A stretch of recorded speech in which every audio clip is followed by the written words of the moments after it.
उस दिन जब राहुल ने मुझसे वो बात कही थी, अगर तुम मेरी पत्नी होती तो मैं कितना खुश होता, मेरी दुनिया थम सी गई थी। वो सिर्फ एक वाक्य में ही था, मेरे बचपन के सपनों, मेरे अनकहे एहसासों और एक अनिश्चित भविष्य की चाबी थी। मैं उस पल चुप रह गई, लेकिन उस चुप्पी के बाद जो बदलाव मेरे अंदर आया, उसने मुझे एक बिल्कुल नया इंसान बना दिया। और उसके बाद जो हुआ, वो आज भी मेरे जीवन का सबसे बड़ा रहस्य है। एक ऐसा रहस्य जिसे मैंने अपने दिल के किसी कोने में छुपा रखा है और जिसका बोझ कभी कभी मुझे तोड़ देता है तो कभी एक अनूठी ताकत देता है। नमस्ते दोस्तों, दीपिका स्टोरी में आपका स्वागत है। आज मैं आपके लिए एक ऐसी कहानी लेकर आई हूँ जो आपके दिल को छू लेगी, आपके रोंगटे खड़े कर देगी।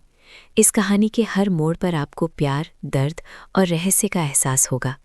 मैं चाहती हूँ कि आप इस कहानी में पूरी तरह डूब जाएं, इसलिए अपने हेडफोन लगा लीजिए और अगर आपने अभी तक हमारे चैनल को सब्सक्राइब नहीं किया है तो अभी कर लीजिए, ताकि आप ऐसी बेहतरीन कहानियाँ मिस ना करें। तो चलिए शुरू करते हैं।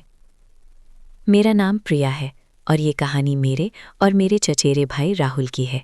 हम दोनों दिल्ली में पले बढ़े, एक ही परिवार में, एक ही छत के नीचे नहीं तो कम से कम एक ही मोहल्ले में। हमारे बचपन की गर्मी की छुट्टियां हमेशा नानी के घर कोलकाता में बीतती थीं, जहां हम दोनों सुबह से शाम तक खेलते, शरारत करते और एक दूसरे के साथ सपने बुनते थे। राहुल मुझसे 2 साल बड़ा था और हमेशा मेरा रक्षक रहा। जब मैं छोटी थी, कोई मुझे चिढ़ाता तो राहुल उससे भिड़ जाता। जब मैं साइकिल से गिर जाती तो राहुल ही दौड़ कर आता, मेरे घुटनों से खून पोंछता और मुझे दिलासा देता। हमारे बीच एक अटूट बंधन था, एक ऐसा रिश्ता जिसे शब्दों में बयां करना मुश्किल था। ये भाई बहन का प्यार था, लेकिन कहीं ना कहीं अवचेतन में कुछ और भी पनप रहा था, जिसे हम दोनों ही शायद समझ नहीं पा रहे थे। जब हम किशोरावस्था में पहुंचे तो हमारी दोस्ती में एक अजीब सी गहराई आ गई। हम घंटों बातें करते, भविष्य के सपने देखते। राहुल अक्सर कहता, प्रिया, जब मैं बड़ा हो जाऊंगा तो मैं एक बहुत बड़ा बिजनेस खड़ा करूंगा और तू मेरी सबसे अच्छी दोस्त और सलाहकार होगी। मैं मुस्कुरा देती और कहती, और मैं एक बहुत बड़ी लेखिका बनूंगी और मेरी पहली किताब तू ही पढ़ेगा। हमारी आंखों में एक दूसरे के लिए एक अजीब सी चमक थी, एक ऐसी चमक जो शायद सिर्फ हम दोनों ही देख पाते थे। जब मैं उसे किसी और लड़की से बात करते देखती तो मेरे दिल में एक हल्की सी चुभन होती, जिसे मैं तुरंत ये कहकर दबा देती कि वो तो मेरा भाई है। और जब उसे कोई लड़का मेरे पीछे पड़ता दिखता तो उसकी आंखों में एक अजीब सी बेचैनी आ जाती थी। समय अपनी रफ्तार से चलता रहा। राहुल इंजीनियरिंग करने के लिए बेंगलोर चला गया और मैं दिल्ली में अपनी ग्रेजुएशन पूरी करने लगी। दूरियां बढ़ीं, लेकिन हमारी फ़ोन कॉल्स और मैसेज कम नहीं हुए। हर रात हम घंटों बातें करते, एक दूसरे के दिन भर की बातें शेयर करते। उन बातों में एक अजीब सी तड़प होती थी, एक दूसरे को छूने की, पास होने की, लेकिन हम कभी इन भावनाओं को खुलकर सामने नहीं आने देते थे। कभी कभी राहुल अपनी कॉलेज लाइफ की लड़कियों के बारे में बताता और मेरा दिल सिकुड़ जाता।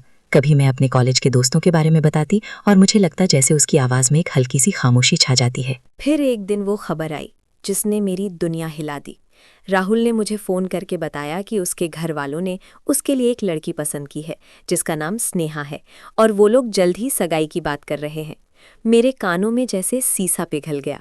मुझे याद है मैं उस वक्त अपनी बालकनी में खड़ी थी और दिल्ली की शाम की ठंडी हवा भी मुझे झुलसाती हुई महसूस हो रही थी।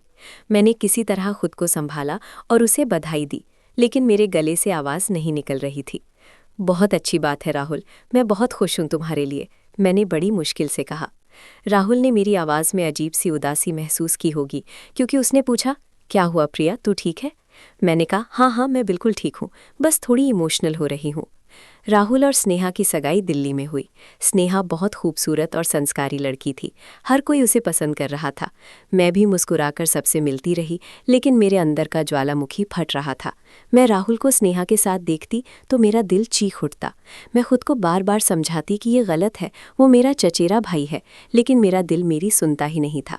मैंने खुद को काम में झोंक दिया ताकि इन भावनाओं से बच सकूं। मैं एक पब्लिशिंग हाउस में काम करने लगी और अपने सपनों की किताब लिखने में व्यस्त हो गई। कुछ महीनों बाद राहुल और स्नेहा की शादी की तैयारियां शुरू हुईं। राहुल बैंगलोर से दिल्ली आया और स्नेहा मुंबई से। पूरा घर जश्न के माहौल में डूबा था। मैं भी बढ़ चढ़कर हर काम में हिस्सा ले रही थी ताकि कोई मेरी उदासी को भांप न सके। हल्दी, मेहंदी, संगीत, हर रस्म में मैं झूठी हंसी हंसती रही। राहुल अक्सर मुझे देखता और मुस्कुराता। कभी कभी उसकी आंखों में मुझे वही पुरानी चमक दिखती जो हमारे बचपन में थी, और मैं सोचती, क्या वो भी ऐसा ही कुछ महसूस करता है?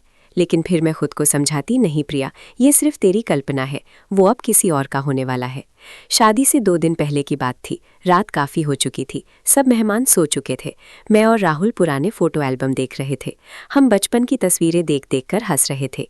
एक तस्वीर ऐसी थी जिसमें हम दोनों नानी के घर के आंगन में एक दूसरे का हाथ पकड़े खड़े थे। मेरी फ्रॉक थोड़ी फटी हुई थी और राहुल के घुटनों पर मिट्टी लगी थी। हम दोनों उस तस्वीर को देखकर मुस्कुराए। तभी राहुल की नज़र मेरी आंखों पर पड़ी।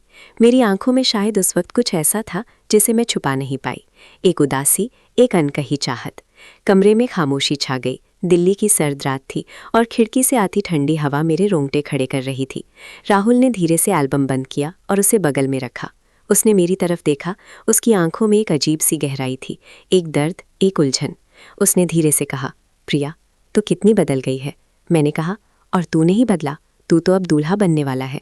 मेरे स्वर में हल्की सी कड़वाहट थी जिसे मैं छुपाना चाहती थी पर छुपा नहीं पाई। राहुल ने गहरी सांस ली। प्रिया, उसने फिर कहा, जानती है, कभी कभी मैं सोचता हूँ। उसकी आवाज़ लड़खड़ा रही थी। मैंने उसे बोलने दिया क्योंकि मैं भी कुछ कहना चाहती थी पर शब्द नहीं मिल रहे थे। उसने अपनी नज़रें झुका लीं और फिर धीरे से, लगभग फुसफुसाते हुए कहा, अगर तुम मेरी पत्नी होती तो मैं कितना खुश होता। मेरे कानों में ये शब्द गूंजते ही जैसे मेरे शरीर में खून जम गया। सारी दुनिया एक पल के लिए रुक गई। मेरे दिल की धड़कन इतनी तेज़ हो गई थी कि मुझे लगा वो अभी बाहर आ जाएगी।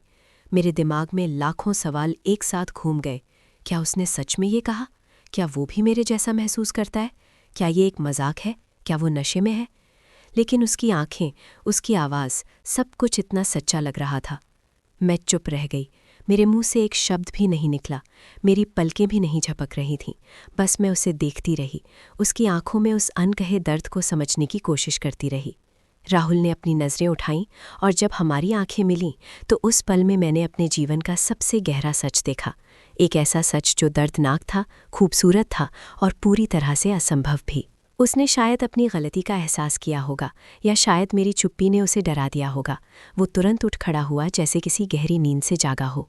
माफ़ करना प्रिया, उसने कहा। उसकी आवाज़ में शर्मिंदगी और पछतावा था।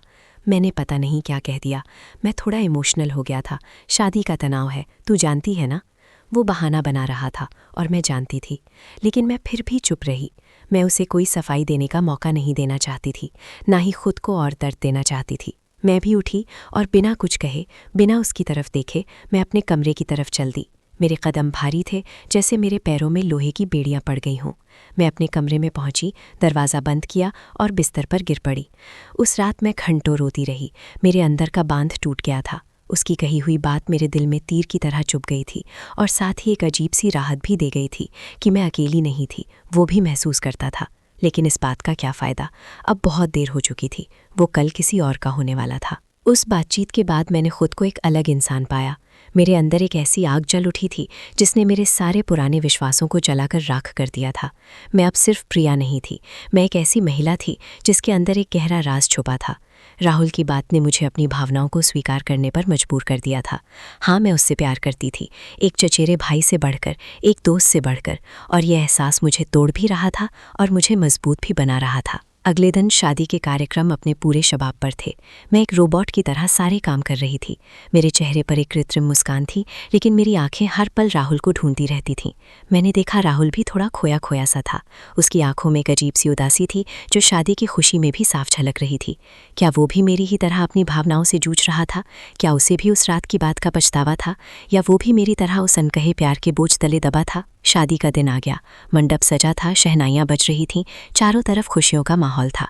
मैं दुल्हन की सहेली के रूप में स्नेहा के साथ थी। जब राहुल घोड़ी पर बैठा आया तो मैंने उसे देखा। वो दूल्हे के लिबास में बहुत हैंडसम लग रहा था, लेकिन उसकी आंखों में मुझे खालीपन दिखा। जब फेरे हो रहे थे तो मेरी आत्मा भीतर से चीख रही थी। हर फेरे के साथ मेरा दिल एक बार और टूटता जा रहा था। मैंने खुद को इतनी मजबूती से पकड़ा हुआ था कि मुझे लगा मेरी सांसें रुक जाएंगी।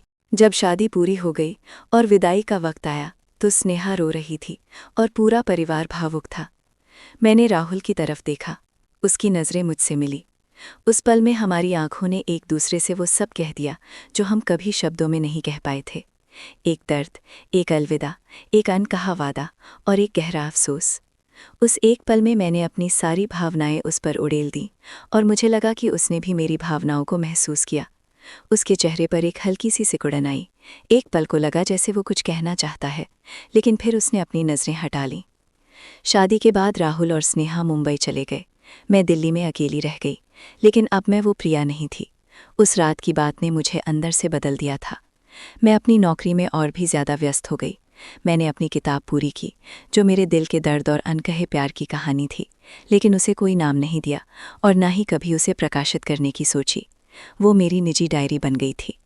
कुछ महीनों बाद मुझे बेंगलोर में एक बड़े पब्लिशिंग हाउस से नौकरी का ऑफ़र मिला। ये मेरे लिए एक नया अवसर था, एक नई शुरुआत। मैंने तुरंत हाँ कह दी। मैं दिल्ली छोड़ना चाहती थी, उन यादों से दूर जाना चाहती थी जो हर पल मुझे राहुल की याद दिलाती थी। बेंगलोर जाने से पहले एक आखिरी पारिवारिक डिनर था। राहुल और स्नेहा भी दिल्ली आए हुए थे। सब लोग हंस बोल रहे थे, लेकिन मैं और राहुल एक दूसरे से नज़रें चुरा रहे थे। डिनर के बाद मैं अपने माता पिता और राहुल के माता पिता से अलविदा कहने गई। जब मैं राहुल से अलविदा कहने लगी तो वो अचानक मेरे पास आया। उसने धीरे से कहा, अपना ख्याल रखना प्रिया। उसकी आवाज़ में एक अजीब सी उदासी थी। मैंने सिर्फ तुम भी कहा और वहाँ से जाने लगी। लेकिन जैसे ही मैं मुड़ी, उसने मेरा हाथ पकड़ लिया। मेरे शरीर में एक झंझनाहट सी दौड़ गई। उसने मेरे हाथ में एक छोटी सी कागज़ की पुड़िया थमाई और मेरी हथेली को हल्के से दबाया। इसे बाद में खोलना, उसने फुसफुसाते हुए कहा। फिर उसने मेरे गाल पर एक हल्का सा चुंबन किया और तुरंत हट गया, जैसे उसे किसी ने पकड़ लिया हो। उसके चेहरे पर एक अजीब सी बेचैनी थी, जैसे उसने कुछ ऐसा कर दिया हो जो उसे नहीं करना चाहिए था। मैंने भी जल्दी से अपना हाथ खींचा और बिना कुछ कहे वहाँ से निकल गई। बेंगलोर की ट्रेन में बैठकर मैंने उस पुड़िया को खोला। उसके अंदर एक पुरानी छोटी सी चांदी की अंगूठी थी, वही अंगूठी जो राहुल ने अपने बचपन में मुझे दी थी और कहा था ये हमारी दोस्ती की निशानी है।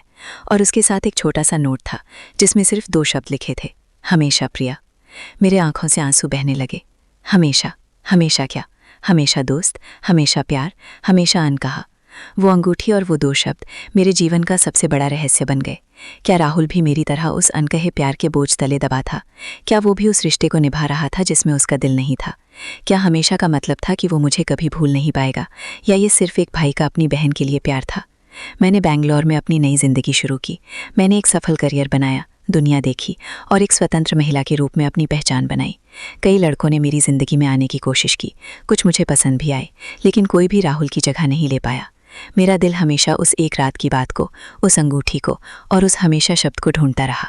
राहुल और मैं कभी कभार त्योहारों पर मिलते थे। हमारी बातें औपचारिक होती थीं। उसकी आंखों में अब वो पुरानी चमक नहीं दिखती थी, या शायद मैं उसे देखना नहीं चाहती थी। स्नेहा एक अच्छी पत्नी थी और उन्होंने एक खुशहाल परिवार भी बनाया, लेकिन मैं जब भी राहुल को देखती, मुझे उसकी आंखों में एक खामोशी दिखती, एक अनकहा दर्द जो शायद सिर्फ मैं ही महसूस कर पाती थी। आज कई साल बीत चुके हैं। मैं एक सफल लेखिका हूँ। मेरी पहली किताब भी प्रकाशित हो चुकी है, लेकिन वो कहानी नहीं जो मैंने राहुल के लिए लिखी थी। वो कहानी आज भी मेरे पास है, एक रहस्य की तरह। उस रात की बात, वो अंगूठी और वो हमेशा शब्द, ये सब मेरे जीवन का सबसे बड़ा रहस्य बन गए हैं। मैं आज भी नहीं जानती कि राहुल ने वो बात क्यों कही थी। क्या वो सच में मुझसे प्यार करता था, या वो सिर्फ एक भावनात्मक पल था? मैं नहीं जानती कि उस अंगूठी का क्या मतलब था और उस हमेशा शब्द में क्या छिपा था। ये रहस्य मेरे दिल में आज भी जिंदा है। ये मुझे कभी कभी उदास करता है, लेकिन ज़्यादातर वक्त ये मुझे ये याद दिलाता है कि प्यार कितना गहरा और जटिल हो सकता है, और कैसे कुछ बातें हमेशा अनकही रह जाती हैं, लेकिन उनका असर ज़िंदगी भर रहता है। और शायद यही उस रिश्ते की खूबसूरती थी जिसे हम कभी नाम नहीं दे पाए, लेकिन जो हमारे दिलों में हमेशा जिंदा रहा।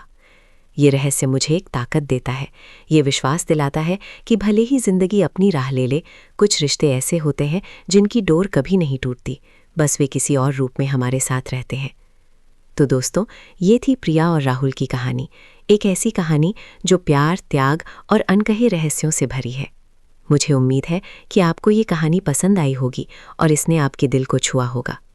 अगर आपको ये कहानी अच्छी लगी तो इस वीडियो को लाइक करें, अपने दोस्तों और परिवार के साथ शेयर करें और कमेंट्स में हमें बताएं कि आपको इस कहानी का कौन सा हिस्सा सबसे ज़्यादा पसंद आया। और हाँ, दीपिका स्टोरी को सब्सक्राइब करना ना भूलें, ताकि आप ऐसी और भी दिल छू लेने वाली कहानियाँ देख सकें। फिर मिलेंगे एक नई कहानी के साथ। तब तक अपना ख्याल रखिएगा।